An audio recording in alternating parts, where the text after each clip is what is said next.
Okay, I'm gonna try this again. First attempt at recording. So welcome to Under the Radar with me, ALW. May jump in with MLW later. We don't know. We'll see. We're gonna start off talking about Dark Elevation. It was a good show. For me, what stuck out was, of course, the main event, which was the House of Black versus Rosario Grillo, Dean Alexander, Hagani Shino. Those three versus the House of Black. So this was a really great back and forth match. Like you had Grillo, Alexander, and Shino actually gelling together and creating a really, really great match. However, the House of Black was kind of always known to win. However, there was that slight chance, just that little bit of a chance that something could be completely different. Because CHK be CHK.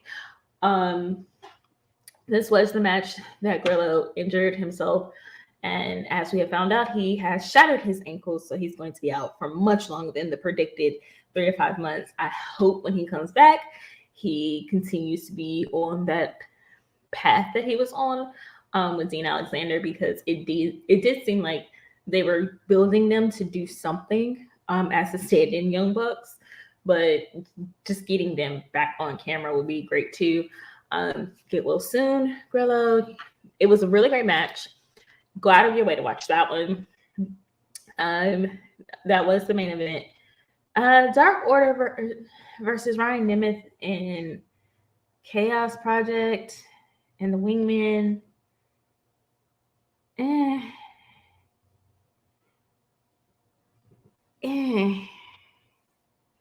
It was okay. It's not anything to go super out of your way for. Good 6-man action. Was interesting, gained a lot of attention, I guess. Athena also had like a short match up here.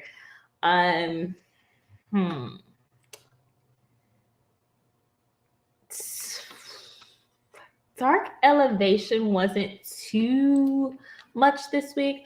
However, you are getting the idea that Sheeta is going to potentially turn. However, who's the faces and who's the heels at this point? We don't quite know. So, but I can completely and totally see Sheeta. To be honest, what I would like to see is Sheeta working with Mercedes Moné and them just having a faction, like a intercontinental faction, where Mercedes is over there wrecking folks in New Japan and Stardom. Sheeta's over here doing the same in the US, and there's no stopping them. They're on like a really great trajectory. That's what I would love to see, but that's just me. We then actually get into Dark. Dark this week was a pretty decent Dark. The highlight on the main event was Top Flight versus the Workhorsemen. I'm gonna be quite honest with you. The Workhorsemen, oh my gosh, they have really, really, really come into their own. They are becoming folks that you are becoming more interested in seeing, and you want to engage with them and you want to enjoy them, and they're just really fun. You want to see that. However, I don't quite know how that will translate when they come up to Dynamite and Rampage. I don't know if the in-person crowd will buy into them as much, unfortunately. Our first match actually sets up a very interesting tag team. Currently, Griff Garrison is out injured. So that leaves Brian Pillman, who faced off with Christopher Daniels. Pillman put in a really great performance. He was really good, and you saw a lot of flashes of greatness or potential greatness in him. The problem with Brian Pillman Jr. is his name and his look. We're never going to forget he is the son of the loose cannon, Brian Pillman. Brian Pillman was so damn good that it's very hard to be his son and try to carve your own legacy in this. Christopher Daniels does win after basically outvetting Brian Pillman Jr. Brian Pillman Jr. did come off as a little bit cocky, and if he had been so cocky in some instances, he could have possibly picked up the win.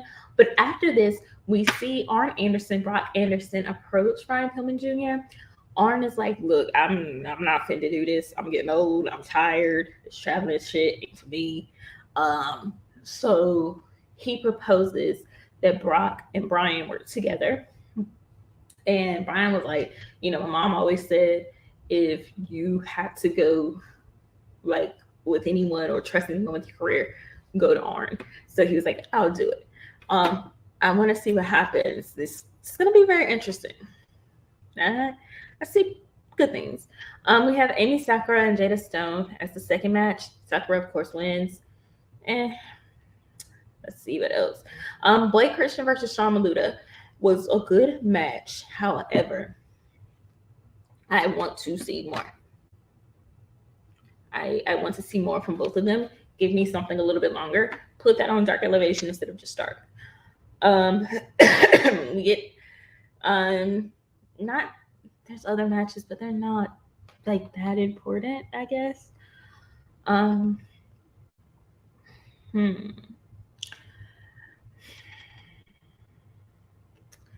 We get the Trustbusters, excuse me, y'all, versus Ryzen and Cameron Stewart. This was like Sonny Kiss's first match in so long, and Sonny was kind of wasted here. Good back and forth. With the Trustbusters, I need to see more. I want to see more. I need to see them winning. That would be something that will be amazing. And it ends off with Top Flight versus the Workhorsemen. If you only have time for one AEW match, and I'm recording this on Friday before I've seen Rampage, before Bad with Belts, anything like that, if you only have like a little bit of time, and you want to kind of show folks what AEW is in a nutshell, this is actually the match you should show them. I know Dynamite was amazing this week. However, this match shows the technical just awesomeness of the Workhorsemen. It also showcases the high-flying Top Flight. It showcases tag teams. It gives like some singles moments. It gives you all the things that you kind of want to do to bring in new fans. It gives you all of that. So if you can only show like one match and kind of have to keep it maybe about 10 minutes or so, this is the match so far. But we have Takeshita, we have Sheena, we have Sheeta. There's just options that we can watch here. As far as Dark, right? Moving right along, because it's just me and I don't want to take a lot of time. We then go into Impact on Access TV. Now, let's start at the ending.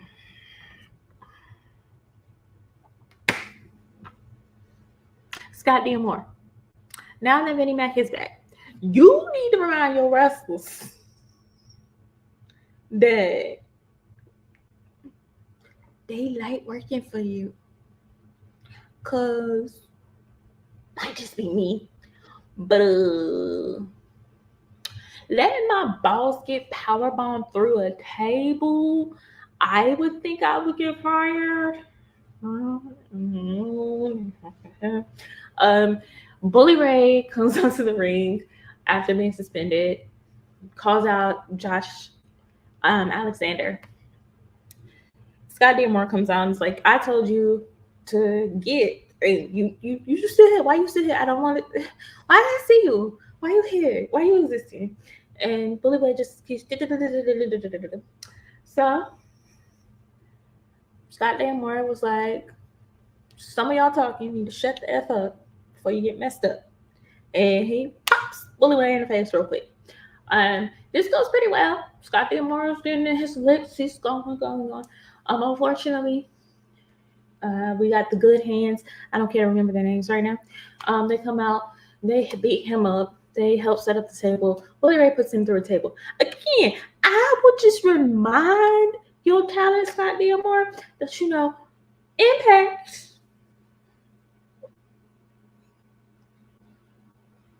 If you see me getting messed up, you might want to come stay me because I'm your boss. But like, you could go over there with Vince if you want.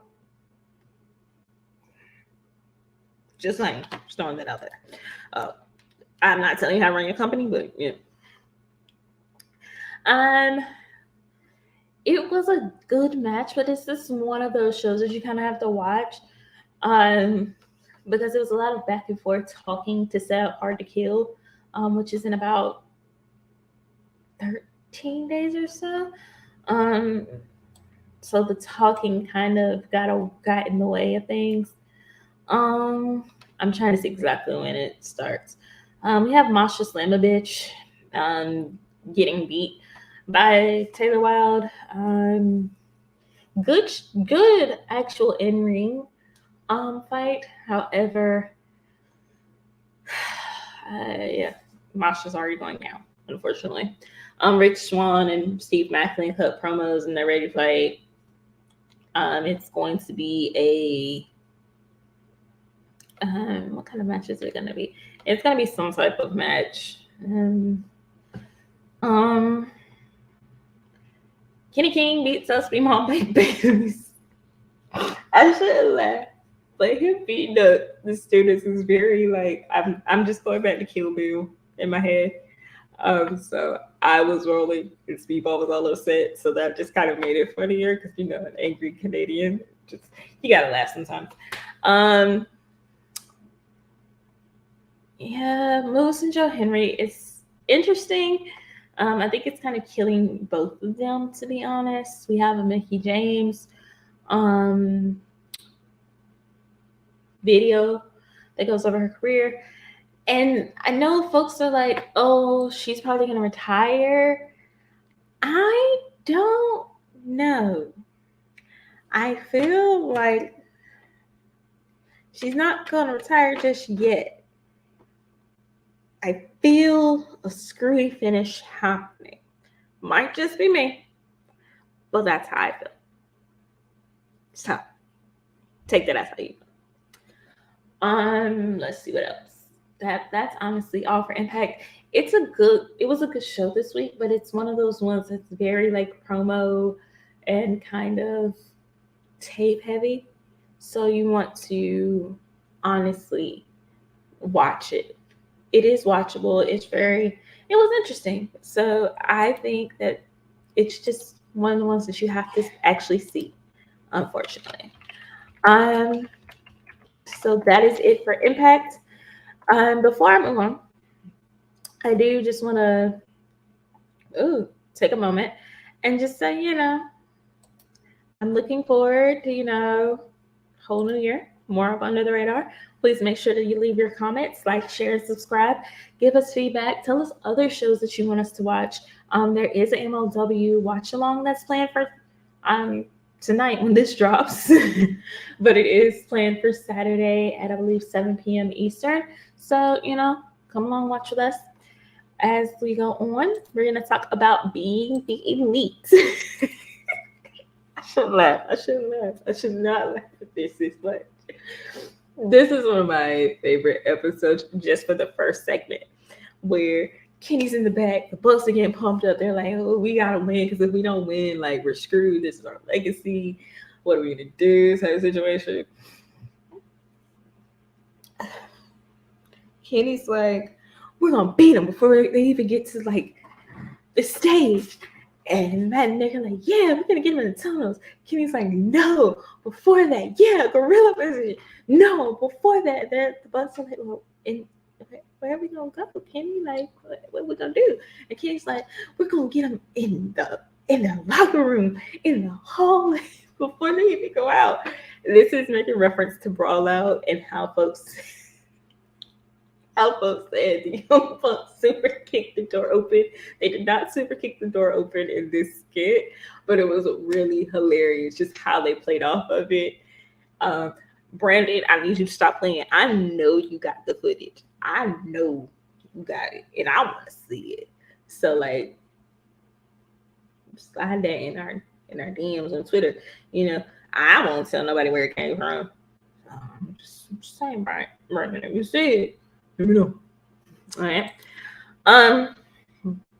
Highlights of that match happen here. We get to like the performance reviews of everyone, and Ryan Nemeth is just like, "Oh my god, I'm gonna like lose my job." And Brandon's like, "No, like your girlfriend is the best part of the show," and just how she like randomly starts screaming about all the things that you told her you were going to do with her, and now you don't want to do anything. And just everyone wants to see that. And he's like, "Oh, people want to see more of that. Okay, I can do more of that." I was just like, really, really, Ryan, like. And thank you, Brandon, for saying everything that folks were thinking about the whole cream thing. No one knew what was happening there. Everyone was very confused. So don't do that anymore, Ryan. You're an actually pretty funny guy. Stick to like the funny bits that you're doing now. Leave the cream thing in the past. Like your ability to turn left. Yeah, you did that. Dark Order gets their performance reviews, and they're just like, we're the best part of the show. Most of this episode is them traveling. They do get stuck kind of in a snowstorm. They drop off Kenny because he is going to Japan. I was wrong on that because I really thought the Young Bucks were going to go too, because they did have the week off. I was like, oh, they're going to pop up or whatever. We then find out like Matt is taking his family on a vacation, just kind of enjoying like Christmas, all that good stuff. So that was pretty cool. They then let us know about Grillo, as I mentioned before, who is one of the stand-ins for the Young Bucks. His injury and just like how they want him to get better. We found out that he has been like the main one driving the Bucks around and like working with them in different things. So I want him to honestly get better because those are opportunities that younger upcoming wrestlers need, and building those connections and everything. This was just kind of like the culmination of last week. It was pretty cool. But if you go to watch it, just make sure that you watch the beginning skit because it's like, oh my God, why? Why are we doing this, y'all? But that is it, and that is all for me. Actually, let me stop lying. I do have one more, and I'm gonna change my clown of the week. So my clown of the week right now is all the people who stood me down. Vince was not going to do what Vince is going to do. Who told me I did not understand what I saw. So,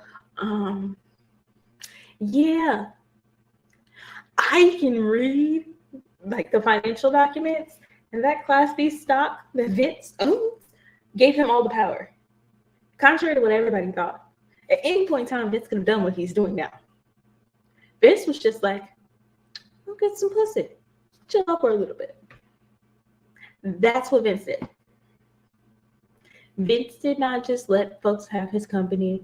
Vince didn't do anything but take a brief break, refresh, build his stock up, build his money up, stack a couple coins, and now he's back.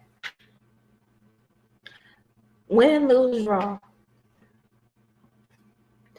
Anybody who thought it was going to be different has obviously not paid attention to the man who would have put his own father out of business if it meant that he would be more profitable than his father.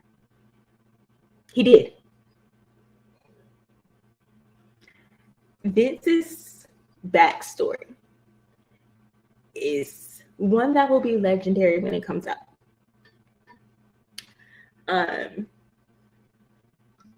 I like to remind folks that there are folks who were around when Vince was young. The backstory to Vince is very layered and nuanced, but Vince is right on track for given the childhood trauma he had, to be doing exactly what he's doing. Everything he said he is. Believe what he says, guys.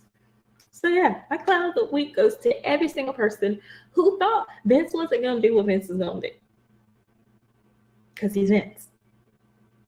He'd much rather sell the company than to allow the people who he sees as trying to steal his company and not being as profitable as he wants it to be to run it. So look to Vince to find someone who he can sell it to that will allow him to have enough control for Vince to feel comfortable, which means majority control. It'll probably be someone private. He'll probably buy it back for much cheaper than what it will sell for. And look for the people who've been running things to be out once he completes what he wants to do. 2023, man. 2023. All right. But that brings us to an end for Under the Radar. And I have been girl Sam.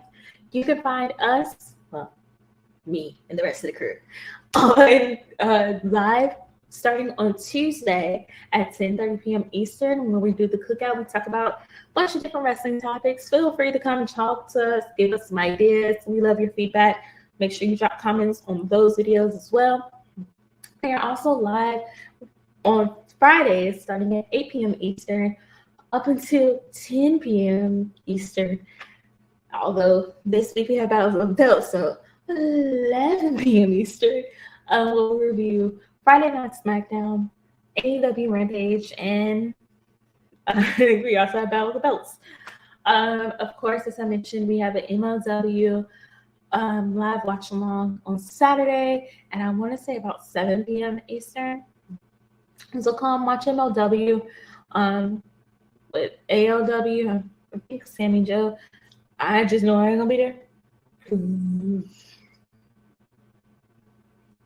Yeah.